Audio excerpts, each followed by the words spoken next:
విజయనగరం జిల్లాలో ఉష్ణోగ్రతలు గణనీయంగా పెరుగుతూ ఉన్నాయి. ఇప్పటికే 42 నుంచి 45 డిగ్రీల వరకు కూడా నమోదవుతున్న పరిస్థితి కనిపిస్తూ ఉన్నాయి. ముఖ్యంగా మనం చూసుకుంటే ఇక్కడ ఏదైతే విజయనగరం జిల్లా సంబంధించినటువంటి విజయనగరం పట్టణ పరిధిలో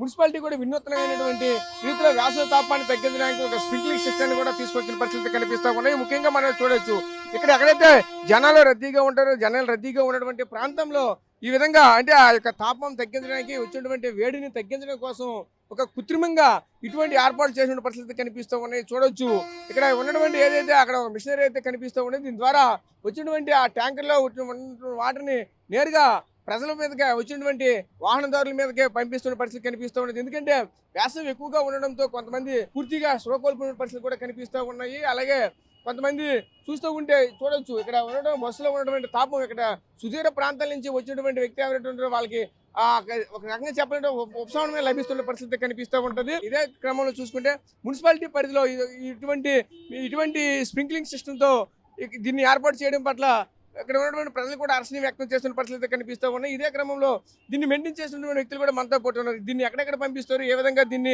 మెయింటైన్ చేస్తారనే అంశాలు కూడా వాళ్ళతో మాట్లాడి మరి వాళ్ళు తెలుసుకునే ప్రయత్నం చేద్దాం. చెప్పండి, దీన్ని ఏ విధంగా మెయింటైన్ చేస్తూ ఉంటారు ఏంటి? ముఖ్యంగా చూస్తూ ఉంటే ఎక్కడెక్కడ రోజుకి ఏ ప్రాంతాలకు తీసుకుని జనాలు ఎక్కడ ఎక్కువగా ఉండే ప్రాంతాలు ఎక్కడెక్కడ ఉంటారు ఏంటి? విజయనగరం నగరపాలక సంస్థ వారు ఈ వేసవి తాపాన్ని తగ్గించడానికి మొత్తం ఊరు మొత్తం మార్నింగ్ 9 నుంచి ఈవినింగ్ 5 వరకు రద్దీ ఉండే ప్రాంతాలు complex, Balaji junction, RMP junction, గంటస్తంభం, కోట, పైడితెల్లం జంక్షన్, ఇవన్నీ జనాలు ఎక్కువ తిరిగే ప్లేసుల్లో ఈ వేసవి తాపాన్ని రద్దించడానికి వాళ్ళకి కొద్దిగా ఉపశమనం కలిగించడానికి ఈ యంత్రాన్ని మార్నింగ్ 9 నుంచి ఈవినింగ్ 5 వరకు నడపమని మమ్మల్ని ఆస్వాదించారు.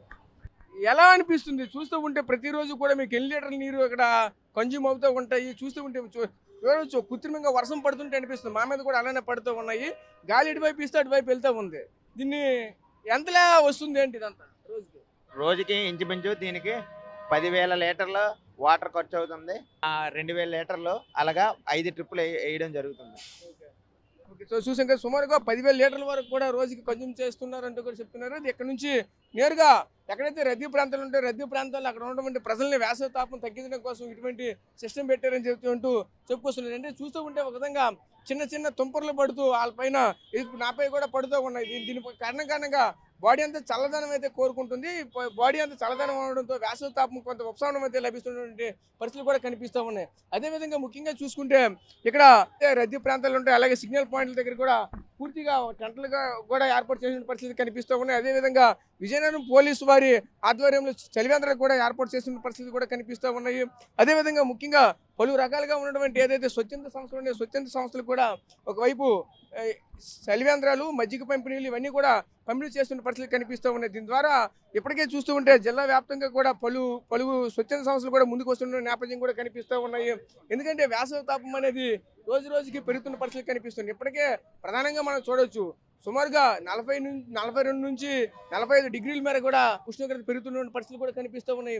దీని కారణంగానే ప్రజలు తీవ్ర ఇబ్బందులు ఎదుర్కొంటున్నారు. ఎవరు కూడా బయటికి రావద్దంటూ కూడా ఒకవైపు అధికారులు కూడా చెప్పుకొస్తున్న పరిస్థితులు కూడా కనిపిస్తూ ఉన్నాయి.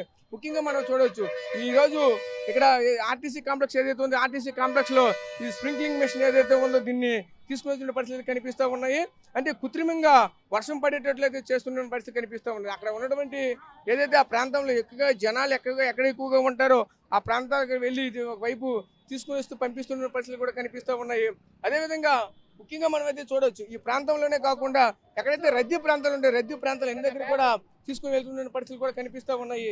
చూస్తూ ఉంటే ఏదైతే విజయనగరం పట్టణ పరిధిలో ఉన్నటువంటి నగరపాలక సంస్థ పరిధికి సంబంధించినటువంటి యొక్క పలు కూడళ్ళు అయితే ఉన్నాయి. ఏవైతే కూడలు రద్దీగా ఉన్నటువంటి కూడల్లో ఒకవైపు వెళ్తున్నటువంటి సమయంలో ఏదైతే ఎండ తాపాన్ని తగ్గించడానికి ఒకవైపు ట్రాఫిక్ సిగ్నల్ దగ్గర చూస్తే ఒకవైపు ప్రత్యేకించి హరిత విజయనగరం అంటూ కూడా బోర్డులు పెడుతూ ఒకవైపు అయితే చెప్పిన పరిస్థితులు కనిపిస్తూ ఉన్నాయి.